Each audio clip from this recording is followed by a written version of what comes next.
Hello there, ladies and gentlemen, this is Boisterous coming to you with some Diamond League destruction at warp speeds from the Entombed Valley. Down here in the bottom left-hand corner we have Kanzaki spawning in as the red Zerg, and up here in the top left-hand corner we have Knives, his opponent, the blue Protoss.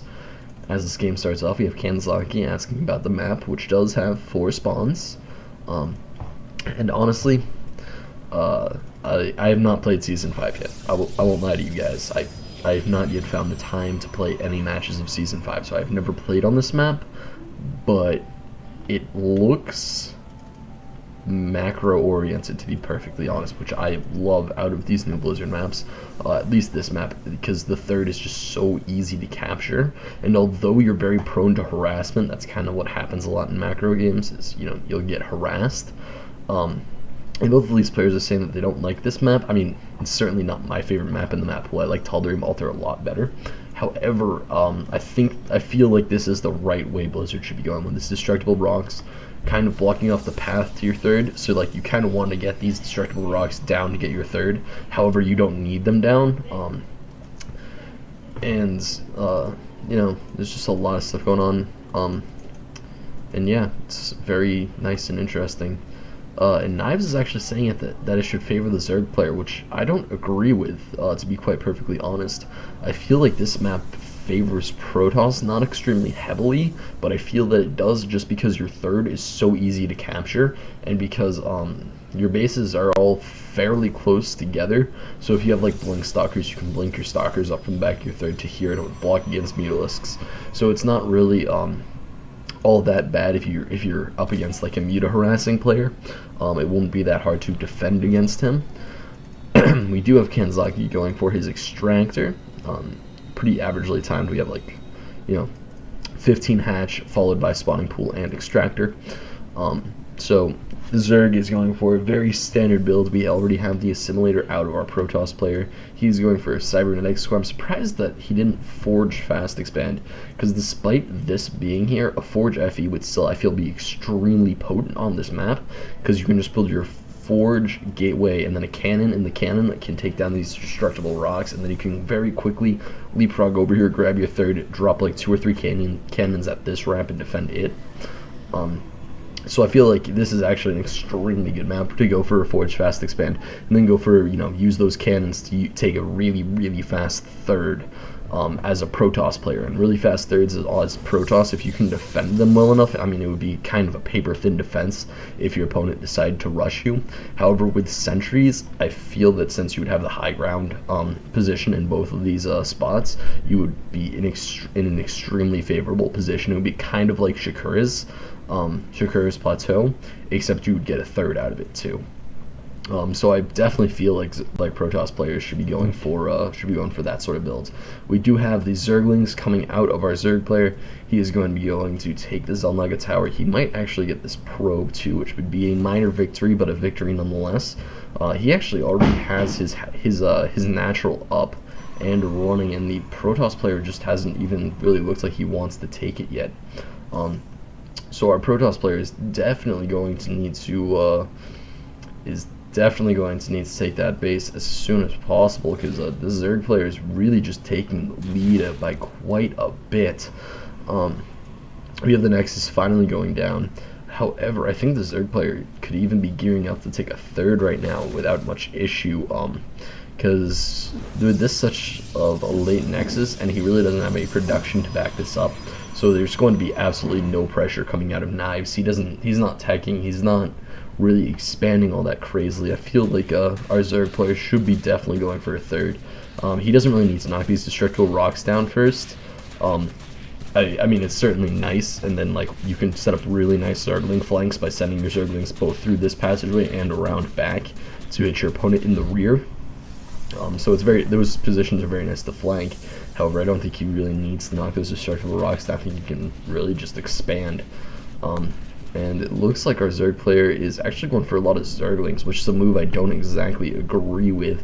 I feel like he should definitely just be going for more drones and more drones and more drones, because he can afford it at this point. I mean, there's 3 sentries, a Stalker, and a Zealot. I know he doesn't really scout it at all, but this is no all-in coming out for for his opponent. We do have the 14 lings running up, and these lings could actually, in theory, win the game. Like, they could actually kill the entire Zerg army, or Protoss army, excuse me. I don't think they will. I think, oh, beautiful force field right there, trapping actually five or six Zerglings, and all those, and the rest of those Zerglings are going to have to run away as these sentries are just sitting here being like, when can I force field? Let me force field. Let me out. So this game is very even right now. I'm still surprised that the Zerg hasn't expanded. I feel like he really should be. He should also be getting his creep spread out a bit better. He's not quite doing this. He's not quite doing immaculate creep spread. And this map is actually pretty well designed, I have to say. I'm kind of impressed by Blizzard on this map. I said I didn't like it earlier, but I'm starting to enjoy this map. It looks very nice. With this expansion right here in the middle between our two players, I feel like in cross map positions, this could be like, these expansions could be the ones that will win or lose you the game, because I think you'll be able to take your fourths fairly easily. But then like these bases, which would be in theory your fifth base, unless you decide to capture the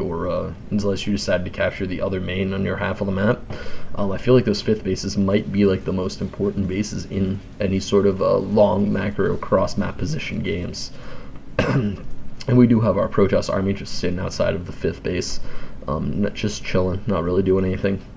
And yeah, the Zerglings do take out those destructible rocks, so this third will finally go down. And granted, this is a reasonably fast third out of our Zerg player. I mean, it's at the 9-minute mark, so it's not exactly the slowest third.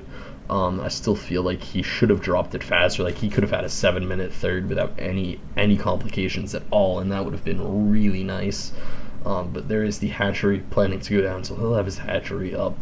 Well, he's dropping his hatchery at like the 10-minute mark, which again is a fairly averagely timed hatchery.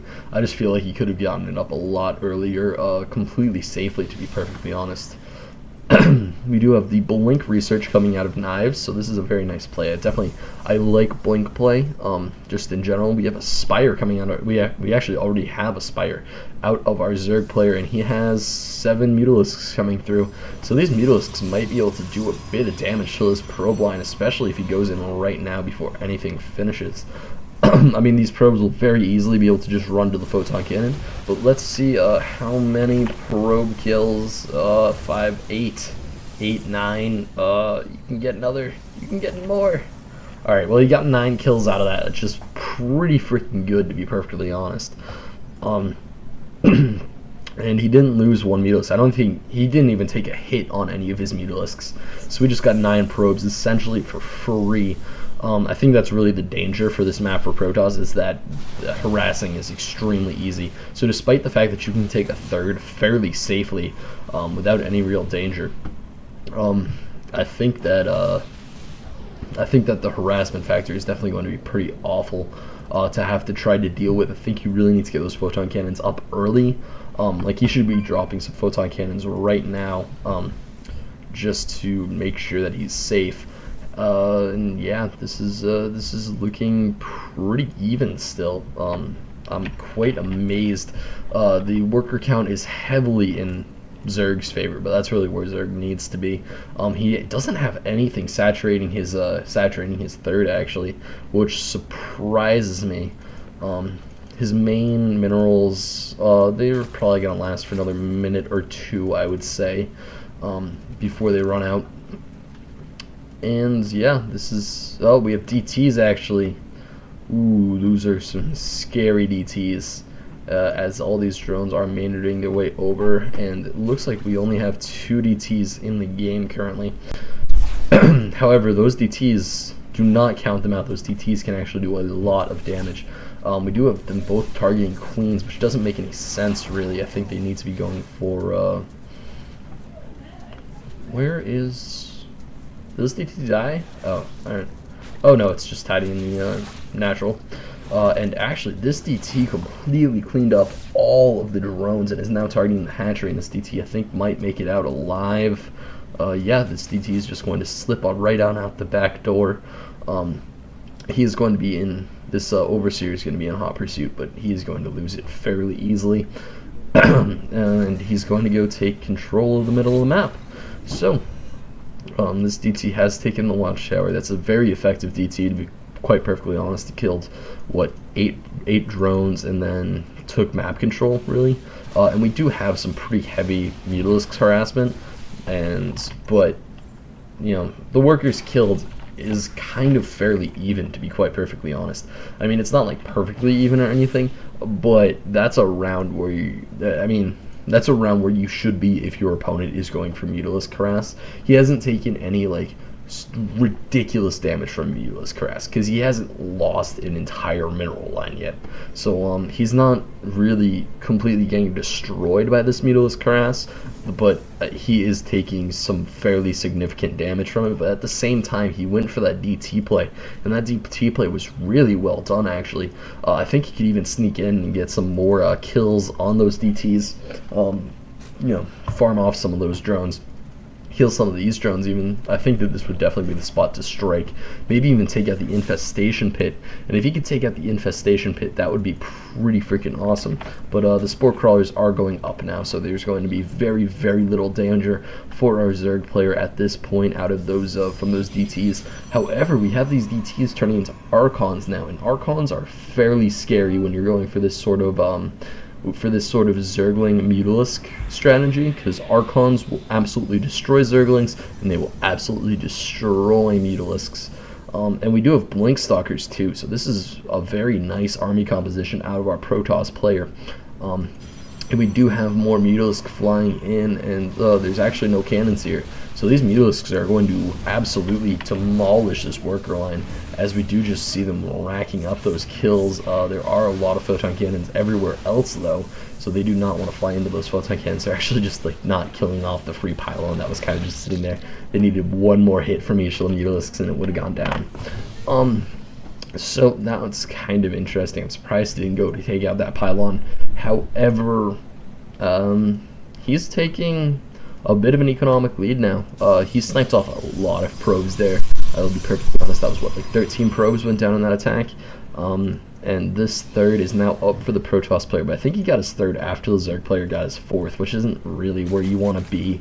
The Zerg player really needs to pull off some of these drones, though, because this is super oversaturation.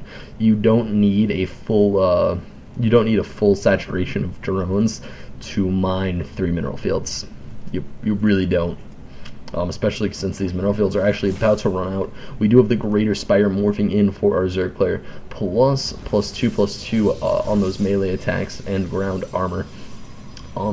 So this looks like he's going to be going for some sort of Broodlord Zergling Roach composition, which again is a fairly strong composition. The only issue is that it's pretty well countered by Blinkstalker Archon. Especially if you have like that little tiny side of Zealots next to it. So it's like this Blinkstalker Archon Zealots, and the Zealots can kind of just hold off the Zerglings and the Broodlings long enough to the point where you will get your Blinkstalkers up there to deal with the Broodlords. We do have an Ultralisk Cavern also coming out for the Zerg player, so I'm not sure. I think he's having a bit of an identity crisis. He doesn't know quite what he wants to do. I think he actually needs a macro hatch. I don't think he has one anywhere. Yeah, he does not have a macro hatch anywhere. He's just kind of expanding like a madman, taking this 5th base right now. Taking actually the 3rd of the bottom right main, which again, actually, this is a really nice one to take because it's extremely easy to defend this and your 4th. And although it's also easy to take out if you're a Protoss player, like you can just run up this ramp and then force field the ramp, and then when you're done killing the base, you can maybe escape through the destructible rocks. Escaping through the destructible rocks would be a bit iffy. And actually, oh, I missed so much action there with all the Mutalisks. Oh, run Mutalisks, run. Oh god, he just lost every Mutalisk. Every one. He has 22 Corruptors on the way though, but he's food capped. What is he? Is he going to actually try to go for Broodlords food capped? Because these 22 Corruptors are kind of just going to fly around and do absolutely nothing at the current point. He really needed, 11 Corruptors and then just morph the 11 Corruptors into Broodlords. So this is not good for him. He does not need 22 Corruptors. He needs, 11 Broodlords. We do have the Overseer going down, so that's going to be kind of annoying. And I actually food caps him, so we didn't have any extra Overlords. And yeah, this is bad. It was really bad for our Zerg player. He just has a giant cloud of Corruptors not doing anything currently. He's trying to sacrifice off some Roaches, trying to get some of that supply back. These Zerglings are not in their optimal position. These Zerglings need to be like off to the side over here so they can come around and flank in and kill off as many of these Stalkers as possible. Because really the Stalkers are going to be the danger zone, and oh god, the Zerglings are just going to engage at an awful angle, and they're going to try to go for Archons and Zealots. Ugh, breaks my heart to watch that happen to a Protoss player. Man, that was just not positioned well. All these Broodlords are going to come out, but they're just not going to do anything to this Protoss army, as this Zerg army is going to get cleaned up fairly easily. And there we have Kanzaki with the cussing. I'm guessing, yeah, he's not happy about losing that game because he forgot to leave population. There you go. I forgot to leave population for all my broods. Whoops. That is definitely not the spot you want to be in. I mean, at the same time, he did do something kind of bad with his Zerglings. He should have had his Zerglings on the other side of the map to really flank around and do some damage to the Stalkers, or at least not engage headlong into Zealots. But, you know, what can you do? Congratulations to Knives for the win. If you guys want any more Boisterous action, head on over to youtube.com/user/boisteroussc2. And guys, be sure to subscribe. If you don't have a YouTube account, just make one and subscribe, please. You know, just help me out here. And also, if you guys have any comments or concerns or gripes, or you want to tell me how awesome I am for some reason, head on over to the Battlenet forum thread. The link will be in the description below. Also, if you want any of your games commentated, send them on into boisteroussc2@gmail.com. I can't promise getting them done anytime soon, but I can promise that they will be done, you know, within the next week or so. As I do try to go through I'm currently trying not to get that delay over a week. So, anyway, guys, this is Boisterous signing out.